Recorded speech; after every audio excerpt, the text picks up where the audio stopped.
Alors bonjour tout le monde. Aujourd'hui on va voir un critère de cyclicité. On va voir un critère qui nous permet d'affirmer qu'un groupe est cyclique. D'abord, on va partir d'un groupe d'ordre n, et de d qui divise n. On pose gd égale l'ensemble des g dans g tel que g puissance d égale à l'élément neutre e. D'accord ?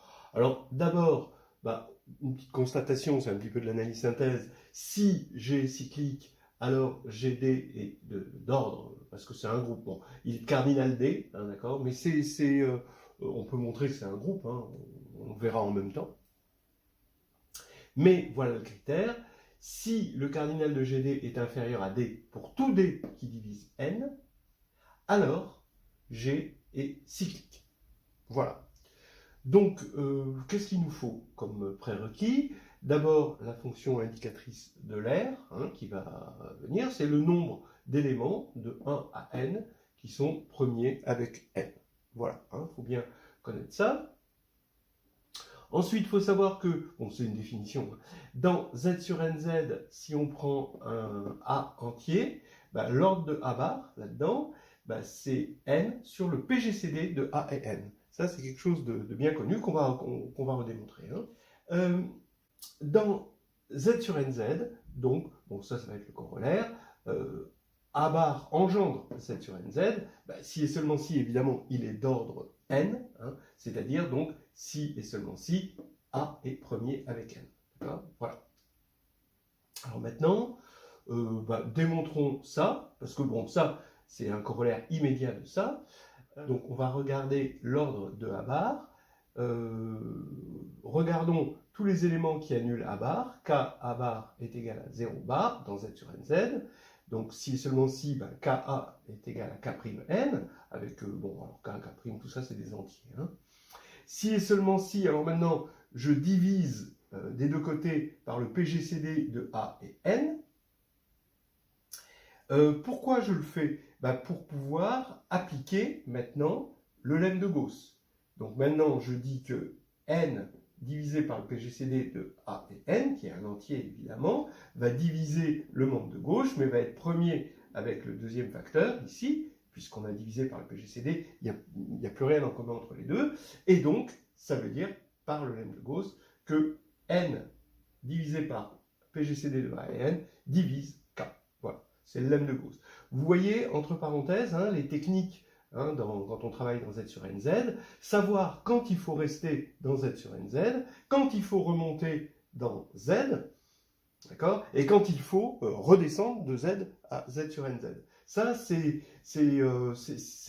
du petit outillage, des petites techniques, des petites choses ressenties. Par exemple ici, pourquoi on est remonté dans Z? On est remonté dans Z pour une bonne raison, c'est pour appliquer le lemme de Gauss. Voilà. Donc bref, on a lui qui divise K, et ce qui fait que l'ordre, forcément, qui est le minimum qui annule A bar, eh bien ça va être n divisé par le PGCD de AN. Voilà. Alors maintenant, on monte facilement le 1. Si G est cyclique, donc G égale Z sur NZ, alors attention, il est additif, alors que là, on l'a noté multiplicativement, il faut faire attention à ce genre de petites patinoires, eh bien, on veut regarder GD, c'est l'ensemble des x bar tel que dx bar égale 0 bar. Pareil, là, on n'a pas grand-chose à faire à part remonter dans Z, ça nous fait dx égale kn, avec k dans Z. Donc maintenant, comme d divise n, il faut bien s'en servir, j'ai x égale k n sur d, où n sur d est un entier. Donc on voit bien que x bar va être égal à k n sur d bar. Chose que je n'aurais pas pu faire ici, vous voyez bien. Donc maintenant, si et seulement si, x bar, finalement, donc ici on a un k dans z, donc ici x bar appartient au sous-groupe engendré par n sur d, le tout bar. Hein. Donc attention, c'est un n sur d, j'aurais pu lui donner un nom, petit a par exemple, avec une barre dessus. Donc ce qui veut dire, maintenant, que l'ensemble GD des éléments, comme ce qui vérifie ça, d'accord, eh bien l'ensemble GD, c'est ceci. D'accord, donc ça va être G indisé. Donc maintenant, puisque c'est engendré par n sur d. Il suffit de connaître l'ordre de n sur d pour comprendre le cardinal de g indice d, ou l'ordre de gd. Donc, l'ordre de n sur d, eh bien sûr, on reprend la formule ici, mais bon, on aurait pu s'en douter, c'est n sur le PGCD de n sur d et n, mais comme n sur d divise n, évidemment, bah c'est n sur d, c'est PGCD, et donc ça veut dire que l'ordre, c'est d. Voilà, donc déjà, on a montré le petit ordre. Mais on va en tirer un corollaire important. Alors, le corollaire, il est simple, hein, c'est bien connu. C'est une formule qu'on va obtenir sur l'indicatrice de l'air. Regardez, on part encore une fois de G, le groupe cyclique d'ordre n, et on appelle cette fois-ci O indice D, l'ensemble des x bar, tel d'ordre, là-dedans, d'ordre D, exactement, pour tout D divisant n, évidemment, par Lagrange. Sinon, c'est vide. Alors, ici, on a le cardinal de OD. Bah, on peut affirmer que c'est exactement phi de D. Pourquoi? Parce que, d'après ce qui précède, bah, OD, bah, ça va être les éléments d'ordre D de GD. Forcément, ils sont dans GD, puisque, en particulier, hein, ils vérifient G puissance D égale E dans la version additive, évidemment, parce qu'on est dans Z sur NZ. Donc, ce sont les éléments d'ordre D du groupe G indice D. On a vu que c'était un groupe, et qu'en plus, il était engendré par quoi? Par n sur d. Donc, il est cyclique, et isomorphe, forcément, à z sur dz, puisqu'il était engendré par un élément d'ordre d. Voilà. Donc, bah, on voit bien que, puisque OD, ce sont les éléments d'ordre d du groupe cyclique z sur dz, eh bien, il y en a phi de d, hein, parce que, bah, on a vu que ce sont que les éléments d'ordre D, d'après ce qu'on a vu tout à l'heure, ce sont les éléments premiers avec D. Donc il y en a exactement phi de D. Voilà.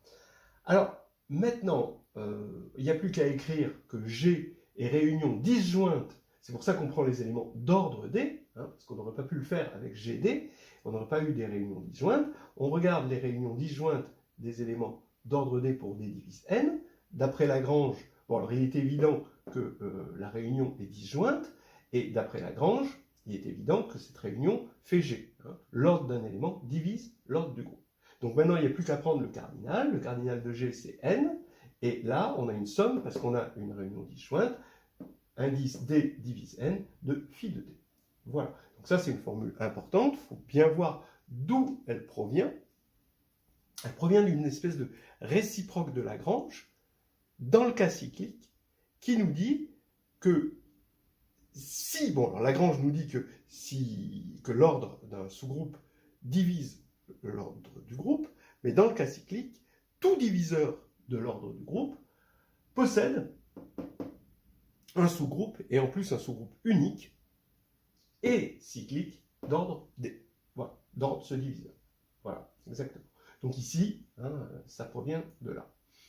Alors, donc maintenant, grâce à cette formule, on va pouvoir montrer ce critère-là, le critère de cyclicité dont on parle. Eh bien, soit j'ai un groupe d'ordre n, sûr. On suppose, donc maintenant il est plus cyclique, hein, d'accord. On suppose que l'ordre de A est égal à D. Bon, là, G n'est plus supposé cyclique, hein, évidemment. On suppose que l'ordre de A est égal à D, et donc on va avoir que A, d'accord, forcément, il va, le sous-groupe engendré par A va être inclus dans ce qu'on a appelé G indice D. D'accord, puisque A est d'ordre D, le sous-groupe engendré par A, c'est des A puissance K. Ben, A puissance K, le tout puissance D, ben, ça va faire A puissance D, le tout puissance K, et ça va faire E, évidemment, puisque l'ordre de A est égal à D. Donc, ça va impliquer maintenant, d'après l'hypothèse sur le cardinal, parce que ici, le cardinal, c'est D, puisque A est d'ordre D, et ici, le cardinal est inférieur à D. Donc, forcément, puisqu'on a inclusion, on a égalité. Voilà, par cardinalité. Maintenant, ça veut dire quoi? Ben, ça veut dire que, là, vous voyez que lui ne dépend plus de A, d'accord? Donc, si je prends un autre élément B d'ordre D, donc j'ai encore appelé de O indice D les éléments d'ordre D, Si je prends un autre B d'ordre D, bah forcément, il va vérifier que le sous-groupe engendré par B est égal à GD, donc B appartient à GD, donc B est dans le sous-groupe engendré par A. Voilà. Mais ce sous-groupe, il est isomorphe à Z sur DZ, d'accord? Et donc, le cardinal des éléments d'ordre D, ça va être les éléments d'ordre D de ce sous-groupe cyclique d'ordre D. Donc c'est exactement phi de D. Donc le cardinal de O de D est égal à phi de D. Alors maintenant, attention, on a fait une supposition qu'il existait un A d'ordre D égale D. Et à partir de cette supposition, on en a déduit que le cardinal de O de D était égal à phi de D. Mais s'il n'en avait pas existé, alors O de D aurait été de cardinal 0. Ça aurait été l'ensemble vide, évidemment. Donc, moralité, le cardinal de O indice D, c'est soit 0, soit phi de D, donc il est inférieur à phi de D. On reprend la formule que G est réunion disjointe des éléments d'ordre D pour D divisant N. Ça implique que le cardinal, c'est égal à la somme pour D divise N des cardinaux de l'ensemble des éléments d'ordre D. Mais ça, c'est inférieur ou égal, donc du coup, à la somme des D divisant N des phi de D, d'après ceci. Mais ça, on a vu ici que c'était égal à N. Donc ici, on a un groupe d'ordre N, donc ici, on a N, ici, on a N, ce qui oblige d'avoir l'égalité pour tous les D, ici. On sait qu'une somme de réels positifs est nulle si et seulement si tous ces réels positifs sont nuls. Donc ici, on va avoir l'égalité partout, en particulier pour D égale N. Ce qui va nous donner que O indice N est de cardinal phi de N, en particulier O indice N n'est pas vide. G possède donc un élément d'ordre N, et donc G est engendré par cet élément, G est d'ordre N, il possède un élément d'ordre N, donc G est cyclique d'ordre N. Voilà, on a démontré, on a prouvé ce qu'on voulait, le critère. Alors, les applications classiques de ceci, soit K un corps fini, alors le groupe K étoile, donc K privé de 0 pour la multiplication, est un groupe cyclique. Évidemment, si K est cardinal Q, ça veut dire qu'il est isomorphe à Z sur Q-1 Z, vu son cardinal, on a enlevé 0. Alors, pourquoi? Oui, parce que quand on va regarder les éléments annulés par D pour tout diviseur de son ordre, eh bien, on va avoir que G indice D est de cardinal inférieur à D. Qu'est-ce que c'est G indice D? C'est l'ensemble des X de K étoile qui vérifie X puissance D égale 1. Mais ça, c'est une équation, maintenant, sur un corps de degré D, et on sait que l'équation possède au plus des solutions.